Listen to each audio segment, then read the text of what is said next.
Noción del sistema tributario. Primero es importante recordar lo que nos dice el artículo 338 de la Constitución Política. Dice lo siguiente: en tiempos de paz, solamente el Congreso, las asambleas departamentales y los consejos distritales y municipales podrán imponer contribuciones fiscales o parafiscales. La ley, las ordenanzas y los acuerdos deben fijar directamente los sujetos activos y pasivos, los hechos generadores, las bases gravables, las tarifas de los impuestos. Es decir, que estos actos administrativos, ley, ordenanzas y acuerdos deben definir claramente cuáles son estos elementos que conocemos como aquellos que conforman la obligación tributaria. Vemos pues cómo es que a partir de la constitución política se gesta la creación de impuestos en los diferentes niveles de la administración, nivel central, nivel territorial. En el nivel central tenemos la nación, en el nivel territorial tenemos a los departamentos y a los municipios. Estos impuestos van a recaer sobre los ciudadanos o personas a quienes además se les aplicará los diferentes conceptos y procedimientos de lo relacionado con el procedimiento tributario en caso de ser necesario. Además, no podemos dejar pasar por alto lo que nos dice también el artículo 95 en su numeral 9 de la Constitución Política. Son deberes de la persona y del ciudadano contribuir al financiamiento de los gastos e inversiones del Estado dentro de los conceptos de justicia y equidad. A partir de este momento queda clara la existencia de ese vínculo entre el ciudadano y el Estado. ¿A través de qué? De la obligación que tenemos todos de contribuir con el pago de impuestos para que el Estado se pueda financiar, es decir, se da origen a lo que conocemos como la obligación tributaria. Todas las personas, todos los ciudadanos, ya sea de forma directa o indirecta, contribuimos al Estado con el pago de impuestos y con estos impuestos es que dicho Estado se financia en sus gastos e inversiones. Ahora miremos las nociones básicas del sistema tributario en Colombia. En sentido amplio, un sistema tributario está conformado por unas normas sustantivas, unas normas procedimentales y administración tributaria. Mencionemos un concepto rápido sobre estas normas y poco a poco iremos detallando más sobre cada una de ellas en temas posteriores. Normas sustantivas son aquellas que conforman el derecho tributario sustancial, cuyo objeto de estudio lo constituye la obligación principal, o sea, el pago del tributo. Las normas procedimentales, conjunto de normas que rigen la determinación, la fiscalización, liquidación y discusión y cobro del tributo. La administración tributaria, en la que podemos identificar las diferentes etapas para la presentación, determinación oficial y fase de control y fiscalización durante todo el proceso tributario. Como les dije, más adelante vamos a profundizar sobre cada uno de estos temas. Empecemos con las primeras normas, o sea, las sustantivas, y en estas podemos mencionar lo siguiente. Como ya habíamos dicho, son aquellas que conforman el derecho tributario sustancial, cuyo objeto de estudio lo constituye la obligación principal, es decir, aquella por la cual un sujeto pasivo, o sea, el contribuyente, se encuentra obligado por ley a dar una determinada cantidad de dinero al Estado, o sea, la prestación. ¿A quién? A un ente público llamado sujeto activo, ya sea la nación, el departamento o el municipio, a título de impuesto. Claro está, una vez que se hayan cumplido todos los presupuestos, todos los requisitos previstos en la ley como generadores de ese tributo.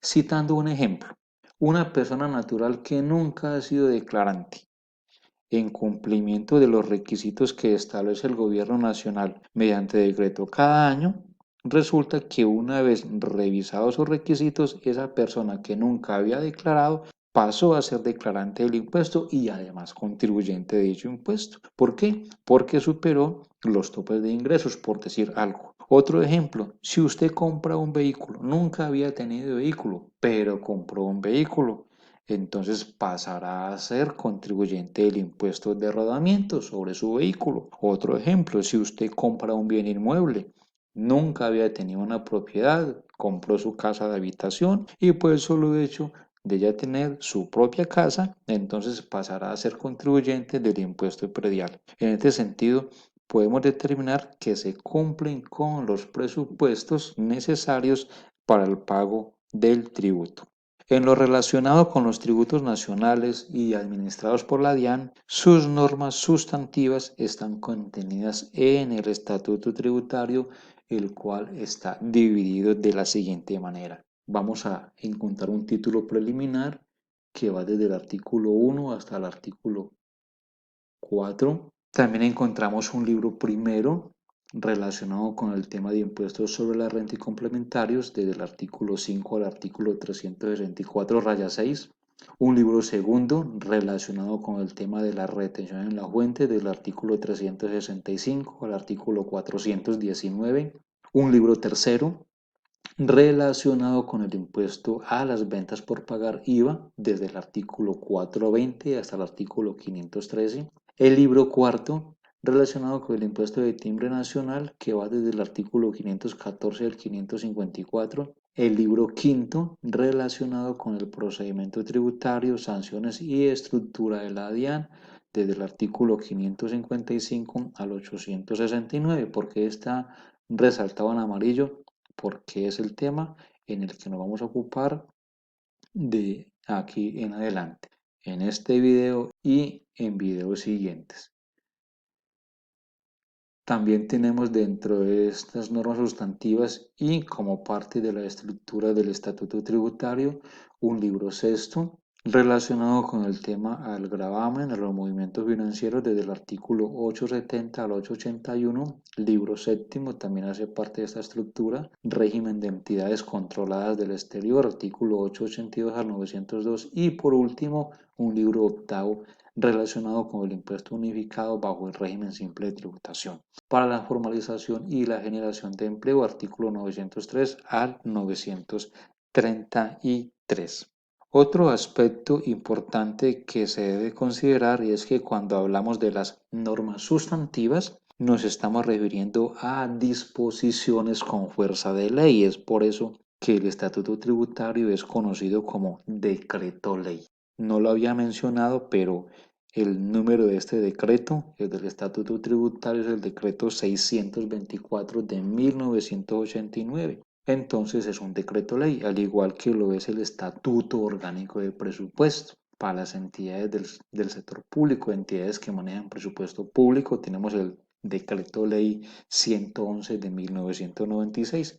También tiene la característica de decreto ley. Continuando con las nociones del sistema tributario, tenemos las normas procedimentales y podemos decir que estas son aquellas relacionadas con todo lo que tiene que ver con el procedimiento tributario. Tenemos un primer concepto y habíamos dicho que corresponden al conjunto de normas que rigen la determinación, fiscalización, liquidación, discusión y cobro de los tributos bajo el principio del debido proceso y el derecho a la defensa. También tenemos un segundo concepto, el cual está relacionado con el estudio de las obligaciones tributarias accesorias y pasivas, hablando del Estado como sujeto activo y el contribuyente como sujeto pasivo, derivadas de la obligación principal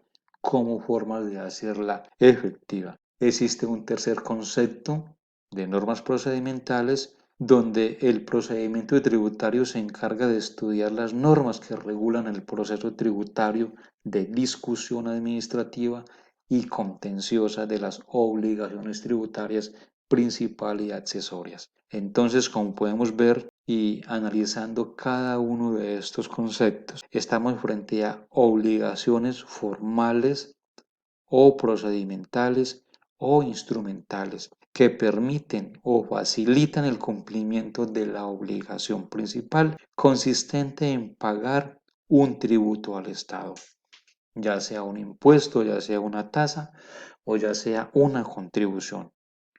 Todo esto está claro y por lo tanto debemos acogernos a lo que dice la normativa procedimental. De ahí la importancia de que empecemos a diferenciar entre obligaciones formales o accesorias y deberes formales no accesorios, pues existe una serie de deberes que deben cumplir los particulares aunque no tengan una obligación tributaria principal, es decir, aunque no tengan que pagar un impuesto. Veamos algunos ejemplos. La obligación de informar sobre operaciones o transacciones que se hayan realizado con terceras personas, más conocido como la información exógena. Otro ejemplo, información de cese de actividades. Otro ejemplo, inscribirse en el RUT. Como podemos observar, ninguna de estas tiene que ver con el cumplimiento de una obligación tributaria sustancial y principal. No tiene nada que ver con el pago del tributo. Inscribirse en el RUT no tiene nada que ver con el pago del tributo. Informarse de actividades no tiene nada que ver con el pago del tributo. Ahora, si les hablara, por ejemplo, de presentar la declaración de IVA, presentar la declaración de renta, presentar la declaración de retención en la fuente, estas serían obligaciones formales accesorias, totalmente diferentes a las anteriores que corresponden a deberes formales no accesorios. Para usted poder llevar a cabo el pago del IVA, necesariamente debió cumplir con la presentación de la declaración. Cumplió con una obligación formal que es la presentación de esa declaración que lleva al pago o cumplimiento de la obligación principal que corresponde precisamente al pago del IVA. Lo mismo sucede con renta. Cuando usted declara renta como contribuyente, lo primero que debe hacer es presentar su declaración de renta en ese formulario dispuesto por la administración y una vez que lo ha presentado, o sea, ese acto declarativo, de manera posterior viene el pago del impuesto de renta. Entonces, una cosa llegó a la otra. Primero cumplió con la obligación formal, presentación de la declaración, presentación de ese acto declarativo y luego cumplió con su obligación principal, que es el pago del tributo. Desde ahí la diferencia entre las obligaciones formales o accesorias y los deberes formales no accesorios. Tengamos en cuenta lo siguiente, y es que la característica fundamental de los tributos en Colombia es la autoliquidación de los tributos por parte de los sujetos pasivos, es decir, es cada contribuyente quien debe determinar las bases. Por ejemplo, mediante ese proceso de depuración de renta, para hallar la renta líquida gravable, estamos cuantificando la obligación tributaria sustancial. Se calculó una renta líquida gravable o una base gravable, le aplicamos la tarifa del impuesto y ya cuantificamos cuál es la obligación tributaria sustancial. Una vez que hemos hecho todo eso, pues lógicamente que debe quedar plasmada en esa declaración o conocido como acto declarativo, el cual lógicamente es el que va a prestar mérito ejecutivo. Ahora, teniendo en cuenta lo anterior, el procedimiento tributario, ya hablando de procedimiento tributario, le confiere a la administración tributaria la facultad de modificar dicho acto declarativo. Toda esa liquidación que hizo el contribuyente de determinar la base gravable, de cuantificar la obligación tributaria para plasmarla en esa declaración, acto declarativo, la DIAN la puede modificar siempre que se haga antes del vencimiento de los términos que dan lugar a la firmeza de las respectivas declaraciones. Estas normas de procedimiento tributario previstas en el libro quinto como ya lo habíamos indicado, son aplicables a los tributos internos, ¿cuáles? Renta, IVA, timbre, gravamen a los movimientos financieros.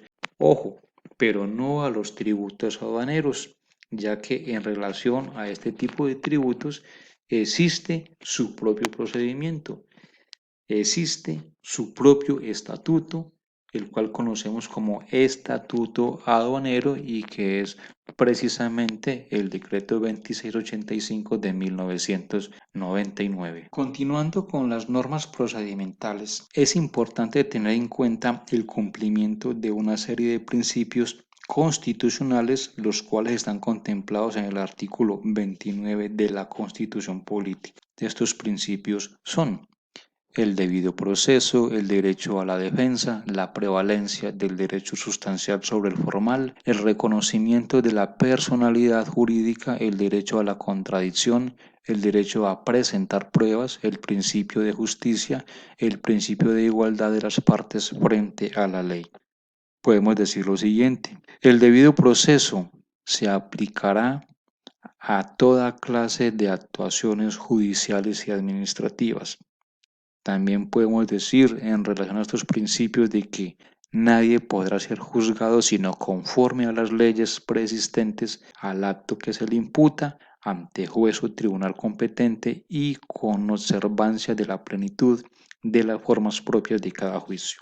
Toda persona se presume inocente mientras no se le haya declarado judicialmente culpable. Quien sea sindicado tiene derecho a la defensa y a la asistencia de un abogado escogido por él de oficio durante la investigación o juzgamiento, a presentar pruebas y a controvertir las que se alleguen en su contra, a impugnar la sentencia condenatoria y a no ser juzgado dos veces por el mismo hecho. Además, es nula de pleno derecho la prueba obtenida con violación al debido proceso. Entonces, estos aspectos que les acabo de mencionar están directamente relacionados con la aplicación de cada uno de estos principios contenidos en el artículo 29 de la Constitución Política. Y en armonía con ese artículo anterior, artículo 259, está también el artículo 15 de la misma Constitución, que dice así: todas las personas tienen derecho a la intimidad personal y familiar y a su buen nombre, y el Estado debe respetarlos y hacerlos respetar. Ahora, para efectos tributarios o judiciales y para los casos de inspección, vigilancia e intervención del Estado, podrá exigirse la presentación de libros de contabilidad y demás documentos privados en los términos que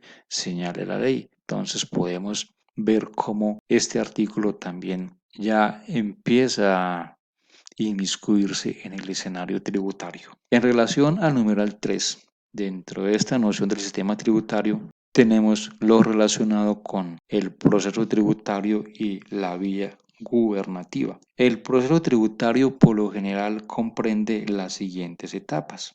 Primero, presentación de las declaraciones, cualquier tipo de declaración tributaria, retención en la fuente, IVA, timbre, gravamen a los movimientos financieros, entre otras que ya conocemos.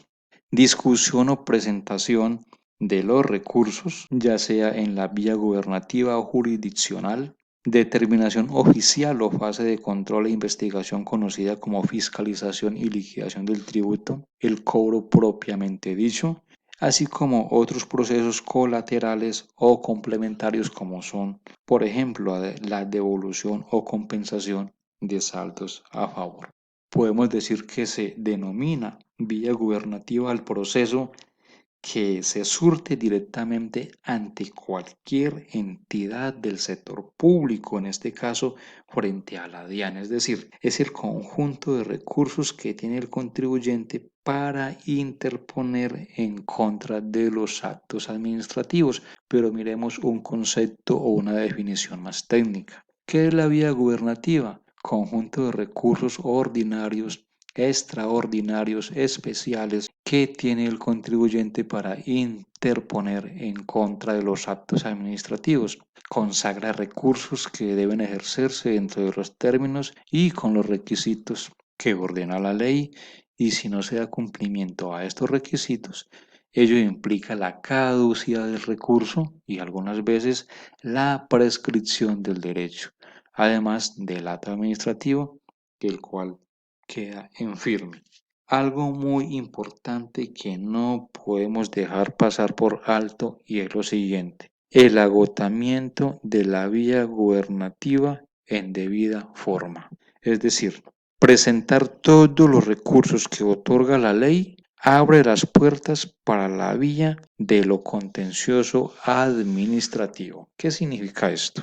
Significa que si no se hace uso de los recursos en las diferentes etapas del proceso, aunque agote la vía gubernativa, no será posible acudir ante los juzgados administrativos o ante el tribunal administrativo competente, ni posteriormente al Consejo de Estado si es el caso, para continuar con las pretensiones que se resuelva a favor del contribuyente, retenedor o declarante. La situación que ha llevado a la administración a formular una liquidación oficial o a imponer una sanción por una supuesta infracción a las normas fiscales. En otras palabras, la vía gubernativa corresponde a los diferentes pasos que se dan dentro del proceso tributario y dentro de los cuales se debe garantizar el derecho de defensa del contribuyente, agente retenedor o declarante hasta la conclusión de la misma. Entonces, es importante tener en cuenta todos esos pasos dentro de ese proceso, o si no, el contribuyente va a tener todas las de perder. Bueno, mis amigos, como siempre, muchas gracias por su atención. Invitarlos para que dejen sus comentarios, allí como también para que se suscriban al canal y puedan seguir recibiendo el material que estoy trabajando para ustedes. Hasta la próxima.